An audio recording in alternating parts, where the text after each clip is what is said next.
यह परिवर्तन जो असंभव था वह संभव हुआ है। पिछली सरकारों की दंगा पॉलिसी को भी आप लोगों ने देखा है, दंगा होता था। मैं 2017 में जब आया था यही विधानसभा चुनाव का शुभारंभ करने के लिए, जब मैंने यहां पे चुनाव की बात कही तो लोगों ने कहा, अरे साहब यहां पे तो एक सरकार का एक मंत्री ऐसा है कि जो उसके सामने कौन बोल पाएगा। यानी सरकार के संरक्षण में और आम जनता की आवाज को किस कदर बंद कर दिया जाता था। व्यापारी असुरक्षित, बेटी असुरक्षित, नौकरी पेशा वाला असुरक्षित, अन्नदाता किसान असुरक्षित, युवा का भविष्य असुरक्षित। सुरक्षित था तो केवल गुंडे थे या कुछ चंद परिवार थे, और आज जो गुंडे पहले सुरक्षित थे आज वे असुरक्षित हुए हैं, और जनता जनार्दन, बेटी हो व्यापारी हो, जनता जनार्दन सुरक्षित महसूस कर रहा है। एक वोट की कीमत है, एक वोट हमारी किस्मत को, उसकी तकदीर और उसकी तस्वीर को बदल सकता है, और उसको या फिर उसको बर्बादी के रास्ते पर भी ले जा सकता है। लोकतंत्र का उपयोग करेंगे तो भविष्य को सुनहरा उज्जवल भविष्य की ओर अग्रसर लेके चल सकता है, लेकिन उसका दुरुपयोग करोगे, गलत हाथों में जाएगा तो उसको बर्बाद करने में चूकेगा भी नहीं। और यही होता था।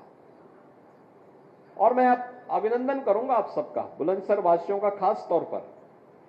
उन्होंने 17 के बाद से सभी सीटें भारतीय जनता पार्टी की झोली में भर करके दिया। कोई सोचता था बुलंदशहर में गंगा एक्सप्रेसवे जाएगी, वह साकार हो रहा है। आप बुलंदशहर में बैठेंगे 6 घंटे में, इस वर्ष के बाद, इस वर्ष के अंत तक ऐसा प्रयास हो रहा है कि प्रयागराज में अगले वर्ष कुंभ का आयोजन होगा, तो उस कुंभ के आयोजन में बुलंदशहर के लोग 6 से 8 घंटे में सीधे पहुंच जाएंगे।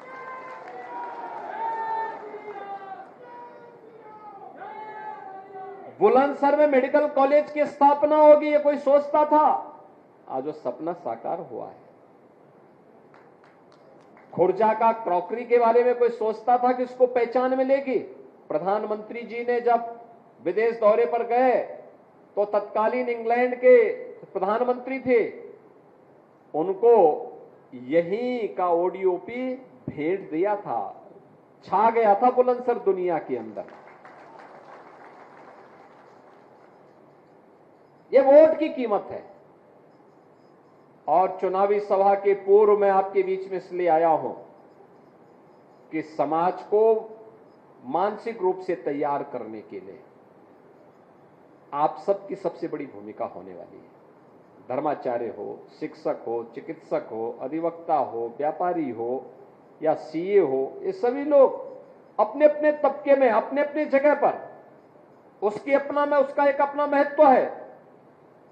धार्मिक संगठनों से जुड़े हुए लोग हों, जो भी हों, वे सभी लोग अगर अपने तरीके से कार्य करना प्रारंभ कर देंगे और बोलेंगे कि नहीं, हर हाल में हमें जातिवाद नहीं चाहिए, हमें तो राष्ट्रवाद चाहिए,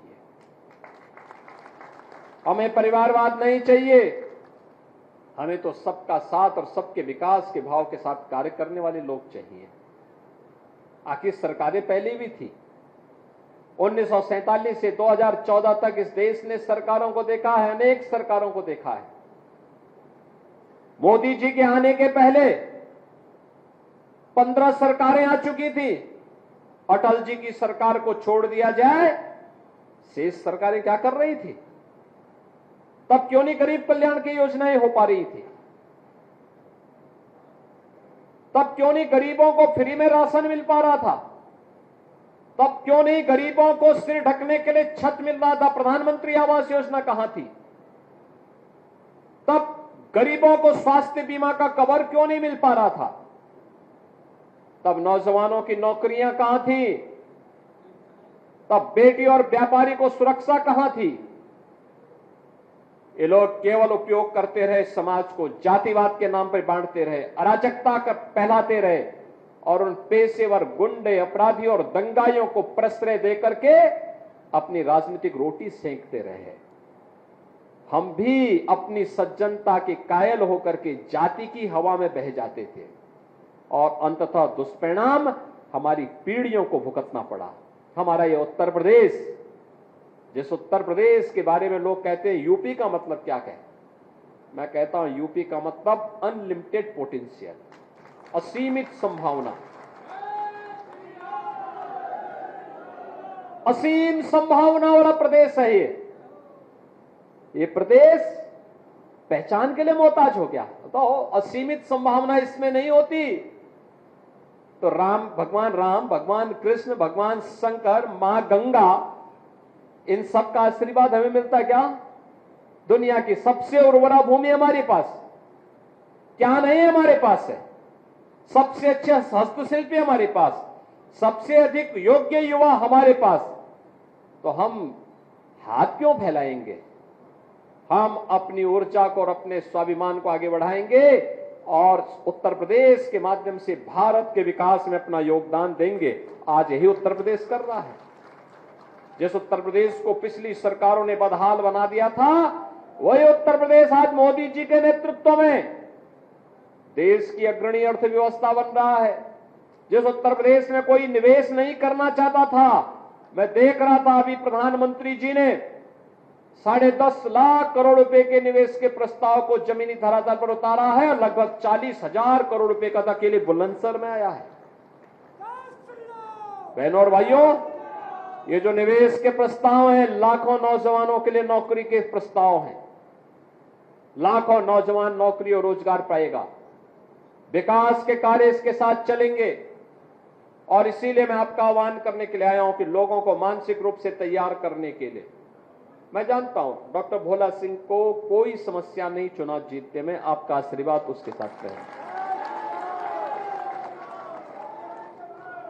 आपने 2014 में उन्हें रिकॉर्ड वोटों से चुनाव जिता के भेजा। 2019 में भी आपने उन्हें रिकॉर्ड वोटों से चुनाव जिता करके भेजा और अब अपेक्षा होगी जब पूरा देश एक आवाज में कह रहा है, एक आवाज पूरे देश के अंदर चलेगी, फिर एक बार मोदी सरकार। क्या आवाज आ रही है? फिर एक बार, फिर एक बार, फिर एक बार मोदी सरकार, फिर एक बार मोदी सरकार की आवाज जब पूरे देश के अंदर सुनाई दे रही है, क्योंकि देश की तस्वीर और तकदीर मोदी जी ने बदल के रख दिया है। दुनिया के अंदर भारत का सम्मान बढ़ गया, भारत की सीमाएं सुरक्षित हुई हैं, देश के अंदर आंतरिक सुरक्षा की स्थिति बेहतर हुई है, नक्सलवाद, आतंकवाद, उग्रवाद समाप्त, कश्मीर में धारा 370 समाप्त हुई, तो अयोध्या में भगवान राम के भव्य मंदिर निर्माण के मार्ग भी समाप्त, जो बैरियर थे, जो अवरुद्ध, उनमें अवरोधक थे, उनको समाप्त करके भव्य राम मंदिर का निर्माण का कार्य भी संपन्न हुआ। काशी में काशी विश्वनाथ धाम, ये सभी कार्य हुए। गरीबों को गरीब कल्याणकारी योजनाओं का लाभ भी मिल रहा है। पिछली सरकारों की दंगा और कर्फ्यू की नीति को समाप्त करते हुए हम लोगों ने कहा नहीं, दंगा नहीं, उत्तर प्रदेश कर्फ्यू के लिए नहीं, उत्तर प्रदेश तो कावड़ यात्रा के लिए हर हर बम बम के नारों के साथ गुंजायमान होगा। और आज आप देखते होंगे कावड़ यात्रा कितनी शानदार और जानदार तरीके से यहां चलती है।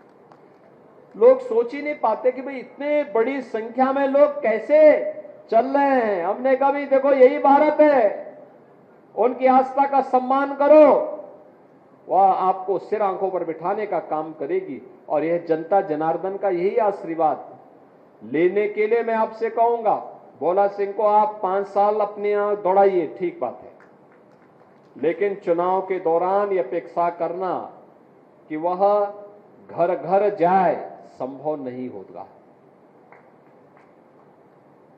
चुनाव के दौरान आप में से हर व्यक्ति को मोदी जी बनना पड़ेगा, नरेंद्र मोदी बनना पड़ेगा, डॉक्टर भोला सिंह बनना पड़ेगा और घर घर जाकर के हर व्यक्ति को बोलना पड़ेगा कि भाई देखो, हर हाल में कमल के निशान पर वोट देने के लिए आपको सर्दी, गर्मी, बरसात जो भी हो, इन सब की परवाह के बगैर कार्य करना है और उस परवाह के साथ आप सबको जोड़ करके आगे बढ़ना है और उसी के लिए आपका आह्वान करने के लिए आज हम सब मैं यहां पर आया हूं। चुनावी सभाओं के लिए अलग से आएंगे, लेकिन प्रबुद्ध जनों को पहले तैयार करने के लिए, क्योंकि समाज के ओपिनियन को आप लोग तैयार करते हैं, आपकी और राय पे चलता है। इस समय कोई मनभेद नहीं, कोई मतभेद नहीं, सभी बातों से ऊपर उठ करके केवल देश के बारे में सोचना है, क्योंकि इस चुनावी समर में एक तरफ वे लोग हैं जिनके लिए फैमिली फर्स्ट है और दूसरी तरफ मोदी जी के नेतृत्व में वे लोग हैं जिनके लिए नेशन फर्स्ट है। एक तरफ जातिवाद फैलाने वाले लोग हैं और उसके माध्यम से सामाजिक ताने बाने को छिन्न भिन्न करने वाले वे लोग हैं जिन्होंने समाज के ताने बाने को छिन्न भिन्न करने के लिए कोई कोर कसर नहीं छोड़ी है। और दूसरी तरफ मोदी जी के नेतृत्व में एनडीए गठबंधन है, भारतीय जनता पार्टी, राष्ट्रीय लोक दल, अपना दल, ये सभी दल एक साथ हैं। राष्ट्रीय स्तर पर बड़ा अलायंस एनडीए के पास भी है जो एक साथ सबका साथ और सबके विकास के लिए सोचता है। पूरे देश के अंदर मोदी जी के लिए कोई परिवार नहीं, मोदी जी के लिए 140 करोड़ का भारत ही अपना परिवार है। इस भाव के साथ उनके द्वारा कार्य किया जा रहा है और इसीलिए आज के इस अवसर पर मैं आपका आह्वान करने के लिए आया हूं कि जब ये आवाज पूरे देश के अंदर गूंज रही तो देश की आवाज के साथ बुलंदशहर की आवाज भी बुलंद होनी चाहिए। सहमत हैं? सभी लोग सहमत हैं? पिछला रिकॉर्ड टूटेगा, सभी रिकॉर्ड टूटेगा। क्यों? हमारे विधायकगण सहमत है ना? रिकॉर्ड टूटेगा ना? तो रिकॉर्ड तोड़ने के लिए ही मैं आपके बीच आया हूं कि रिकॉर्ड तोड़ने के लिए हम लोग देखेंगे बुलंदशहर के उसको। और इसीलिए अभी से घर घर जाना है, मतदान के लिए लोगों को तैयार करना है और मोदी जी को उत्तर प्रदेश की ओर से 80 मनकों की जो माला पहनाई जानी है उनमें बुलंदशहर अपनी पूरी बुलंदी के साथ आगे बढ़ सके, इसके लिए आप सभी प्रबुद्ध जनों का आह्वान करते हुए मैं देता हूं अपनी वाणी को विराम। जय जय श्री राम।